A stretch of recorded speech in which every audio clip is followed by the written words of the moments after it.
ஓம் சாந்தி.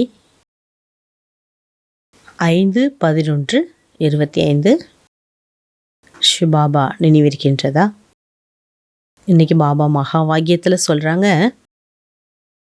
பாபா வரக்கூடிய ரீசன் எப்போதுமே சொல்லுவார். நான் அழைத்து செல்ல வந்திருக்கிறேன், முள்ளிலிருந்து மலராக்கிறதுக்காக வந்திருக்கிறேன். அதுமாரி பாபா இன்னைக்கே வந்திருக்காங்கன்னா ஆரோக்கியமான வாழ்க்கை கொடுப்பதற்காக, ஆரோக்கியமான உடல், ஆரோக்கியமான மனம், ஆரோக்கியமான சமுதாயம். பாபா சொல்றாரு, இந்த உலகம் நோயாளிகளினுடைய உலகம்ங்கிறாரு. நோயாளிகளினுடைய ஹாஸ்பிட்டலுங்கிறார் இந்த உலகத்தையே பாபா. मीठे बच्चे, ये सारी दुनिया रोगियों की बड़ी हॉस्पिटल है. இனிமையான குழந்தைகளே, இந்த முழு உலகமும் நோயாளிகளினுடைய ஒரு பெரிய ஹாஸ்பிட்டலாக இருக்கு.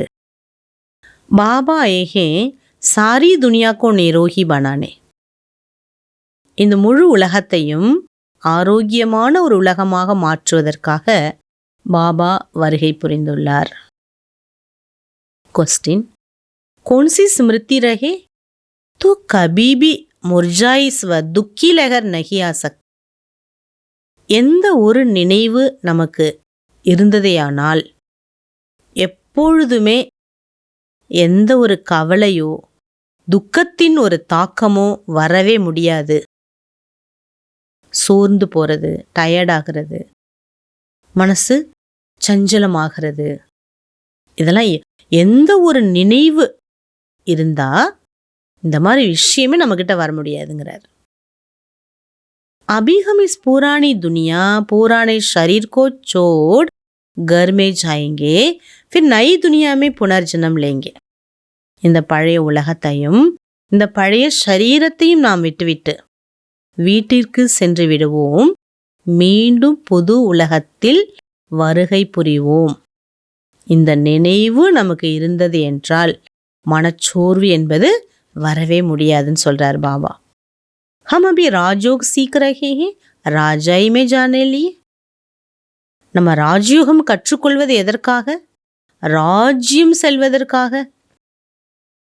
बाप हम बच्चों के लिए रूहानी राजस्थान स्थापन कर रहे हैं. यही स्मृति रहे तो दुखी लहर नहीं आ सकती.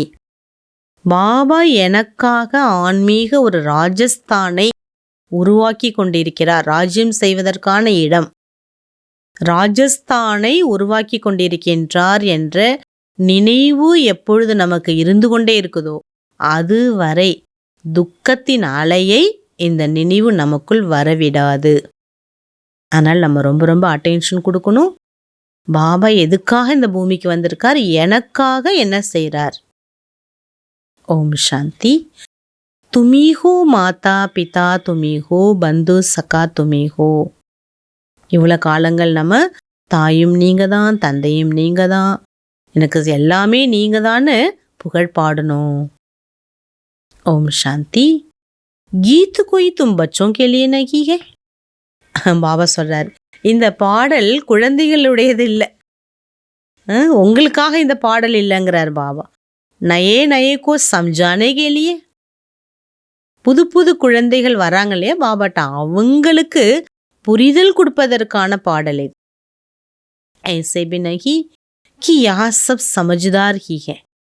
அப்படியும் சொல்ல முடியாது, இங்கே வந்தவங்க நீங்கள் எல்லாருமே நல்ல புரிதலோடு இருக்கீங்கன்னு சொல்ல முடியாது. नहीं, बेसमझ को समझदार बनाया जाता है. பகவானுடைய காரியம் என்ன? புரிதல் அற்றவர்களை புரிதலை கொடுப்பதுதான் பகவானுடைய செயலாகும். बच्चे समझते हैं हम कितने बेसमझ बन गए थे, बाबा हमको समझदार बनाते. பாருங்க, இத்தனை காலங்கள் நம்ம எவ்வளோ விஷயங்கள் புரியாமல் நம்ம இருந்தோம். இப்போதான் ஃபீல் ஆகுது நமக்கு. பாபா எத்தனை ரகசியங்களை நமக்கு புரிய வச்சிருக்காங்க. जिस स्कूल में पढ़कर बच्चे कितना समझदार बन जाते, हर एक अपनी अपनी समझ से बैरिस्टर, इंजीनियर आदि बनते. ये तो आत्मा को समझदार बनाना है. पढ़ती भी आत्मा शरीर द्वारा है. இப்படி ஸ்கூல் படிப்பு எவ்வளோ புத்திசாலி திறமையோடு படிக்கிறாங்களோ, எவ்வளோ டீச்சர் சொல்லி கொடுக்கறத அப்சர்வ் பண்ணுறாங்களோ, அந்த அளவுக்கு அவங்க உஷாராயிடுறாங்கங்கிறார் பாபா. அவங்க வக்கீல் ஆகுறாங்க, ஜட்ஜு கூட ஆகுறாங்க. அப்படியே மென்மேலும் படித்து டாக்டர், இன்ஜினியர், இந்த மாதிரி நல்ல ஒரு பெஸ்ட்டு போஸ்டரில் வந்துடுறாங்க. அதே போல தான் இங்கேயும் கூட குழந்தைகள் எப்படி படிக்கிறோங்கிறார். ஆத்மா புரிந்து படித்து ஆத்மா உயர்ந்த ராஜ்யத்தை பெறுகிறது. நான் ஆத்மா படிக்கிறேன், இந்த சரீரத்தின் மூலமாக, இந்த காதுகள் மூலமாக கேட்டுக்கொண்டுள்ளேங்கிற அந்த சோல் கான்ஷியஸை நம்ம எவ்வளோ உஷாராக நம்ம ப்ராக்டிஸ் பண்ணுறோம், அந்த அளவுக்கு நம்மளுடைய போஸ்ட் ஹையஸ்டாக இருக்கின்றது. தேஹி அபிமானி நஹி பன்தே तो कोई काम के नहीं है. பாபா பாடம் கொடுப்பதே ஆத்மா அபிமானி ஆக்க. அப்போ நம்ம ஆத்மா அபிமானி ஆகாட்டா பிரயோஜனம் இல்லை. தேக அபிமான் தோ சப் ஹே, எல்லாருக்குமே தேக அபிமானம் இருக்குது. தும் சமஸ்தே ஹோ ஹம் ஆத்மா ஆத்மா அபிமானி நஹி பன்தே, பாபா को याद नहीं करते, हम वही है जो पहले थे. பாபா சொல்கிறாரு, நான் சொல்லி கொடுக்குற மாதிரி நீங்கள் ப்ராக்டிஸ் எடுங்கங்கிறார். நம்ம ஆத்மா ப்ராக்டிஸ் பண்ணலை, பாபாவை நினைக்கல, ஞானத்தை தாரணா பண்ணலை. எப்படி வந்தோமோ அதேமாரி தான் இருக்கும், ஒரு ப்ராக்ரஸ் இல்லை. மூலு பாத்து ஹைகி தேகி அபிமானி பண்ணைக்கு பாபா சொல்கிறாங்க, முக்கியமான விஷயம் நான் ஆத்மா என்ற உணர்வில் இருந்து சாப்பிடணும். நான் ஆத்மா, இந்த வாயின் மூலமாக பேசுகிறேன், நான் ஆத்மா கண்களால் பார்க்குறேன், நான் ஆத்மா காதுகளால் கேட்டுக்கொண்டிருக்கிறேன். இந்த சோல் கான்ஷியஸ் நமக்கு ரொம்ப அவசியமானது. அச்சா, தாரணைக்கான முக்கியமான 2 விஷயங்கள்.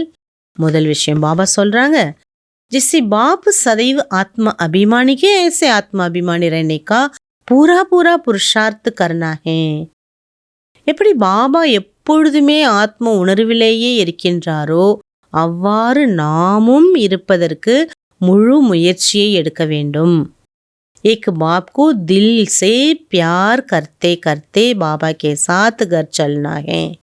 ஒரு பாபாவை மிக அன்போடு உள்ளன்போடு நினைவு செய்து செய்து பாபாவுடனேயே நாம் வீட்டிற்கு செல்ல வேண்டும். தனியாக போகக்கூடாது, பாபா கூடவே நம்ம செல்ல வேண்டும். Next point, Behat K pop கா பூரா பூரா ரெகார்டு ரக்னா ஹே. எல்லையற்ற பகவான் நமக்காக வந்திருக்கார். எவ்வளோ நேரம் கொடுக்குறார், எவ்வளோ புத்தி கொடுக்குறார், எவ்வளோ தெளிவாக்கங்களை கொடுக்குறார். இப்போ அவருக்கு நம்ம எவ்வளோ ரெஸ்பெக்ட் கொடுக்கணும். பாப்கா ஃபர்மான் பர் சல்னா, ரெஸ்பெக்ட்னா என்ன, அவர் சொல்லக்கூடிய கட்டளைப்படி, கீழ்ப்படிதல் படி நாம் நடக்க வேண்டும்.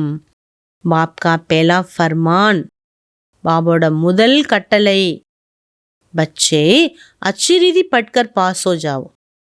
குழந்தாய், நல்ல முறையில் படித்து பாஸ் ஆகிவிடு. இஸ் ஃபர்மான் கோ பாலன் கர்னா ஹே. இந்த கட்டளையை நாம் பின்பற்ற வேண்டும். பாபா வரதான் கொடுக்குறாங்க, சக்திசாலி சேவா துவாரா நிர்பல் மே பல் பர்னே வாலே சச்சே சேவாதாரி பவ. சக்திமிக்க சேவையின் மூலம் பலமற்றவர்களில் பலத்தை நிரப்பக்கூடிய உண்மையான சேவாதாரி ஆகுங்கள். சச்சி சேவாதாரிக்கு வாஸ்தவிக் விசேஷதா, உண்மையான சேவாதாரியினுடைய வாஸ்தவமான ஒரு விசேஷத்தன்மை என்னவென்றால், நிர்பல்மே பல் பர்னேக்கு நிமித்த பண்ணா, பலம் இழந்தவர்களுக்குள் பலத்தை நிரப்புவதற்கு நிமித்தமாக ஆகுதல். இதுதான் அவங்களுடைய ஸ்பெஷாலிட்டி. सेवा तो सभी करते, लेकिन सफलता में जो अंदर दिखाई देता उसका कारण ये सेवा के साधनों में शक्ति की कमी. பாபா சொல்றாங்க, சேவை எல்லாருமே செய்கின்றார்கள், ஆனால் வெற்றி அதில் தென்பட வேண்டும் என்றால் அதற்கு காரணம் சேவையினுடைய சாதனங்களில் சக்தி எப்போ குறைந்து விடுகிறதோ அப்போ வெற்றியில் வித்தியாசம் தென்படுது. இப்போ காரணம் என்ன? சேவைக்கான சாதனங்கள்ல शक्ति குறையுது. जैसे तलवार में अगर जौहर नहीं तो तलवार का काम नहीं करते, ऐसे सेवा के साधनों में यदि याद की शक्ति का जौहर नहीं तो सफलता नहीं. எப்படி ஒரு வாள் இருக்குன்னா அந்த வாள்ல கூர்மை இல்லைன்னா பிரயோஜனம் இல்லை. அந்த மாதிரி சேவைக்கான சாதனம் பாபா நினைவுதான். அந்த நினைவே இல்லை என்றால் சேவையில் எப்படி வெற்றி கிடைக்குங்கிறார் பாபா. इसलिए शक्तिशाली सेवादारी बनो. ஆகையினால சக்தி மிக்க சேவாதாரியாக ஆக வேண்டும். निर्बल में बल भरकर क्वालिटी वाली आत्माएं निकालो तब कहेंगे सच्चे सेवादारी. உண்மையான சேவாதாரினா உள்ள பூர்வமா யாருக்கு பலம் இல்லையோ அவங்களுக்கு பலத்தை கொண்டு வரணும். யாருக்கு நம்பிக்கை இழந்திருக்காங்களோ அவங்களுக்கு நம்பிக்கை ஊட்டணும். யாருக்கு புரிதல் இல்லையோ அவங்களுக்கு புரிதலை ஏற்படுத்தணும்.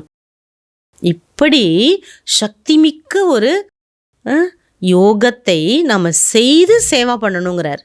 அவங்க தான் உண்மையான சேவாதாரி.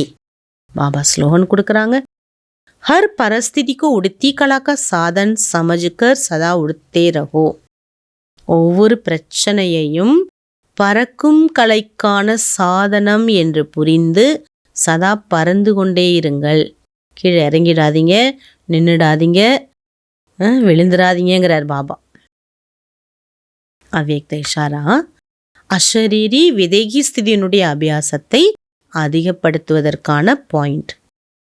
वैसे अशरीरी होना सहज, लेकिन जिस समय कोई बात सामने हो, कोई सर्विस के झंझट सामने हो, कोई हलचल में लाने वाली परिस्थितियां हो, ऐसे समय में सोचा अशरीरी हो जावे. इसके लिए बहुत समय का अभ्यास चाहिए. முக்கியமான விஷயம்.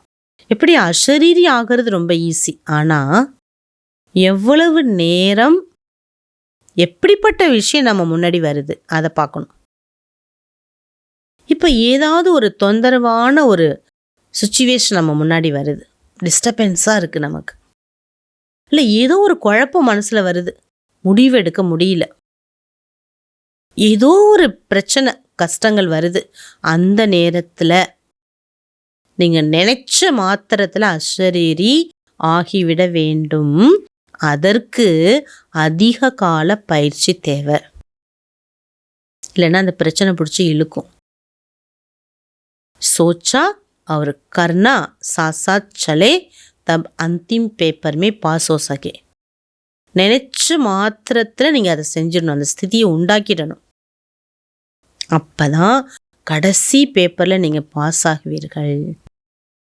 அதனால் அதிக கால பயிற்சியை நம்ம செஞ்சுட்டே இருக்கணும். என்ன அதிக கால பயிற்சி பண்ணணும்? நினைச்ச மாத்திரத்தில் நான் அஷரீரி ஆகிறேனா செக் பண்ணணும். अच्छा, ओम शांति.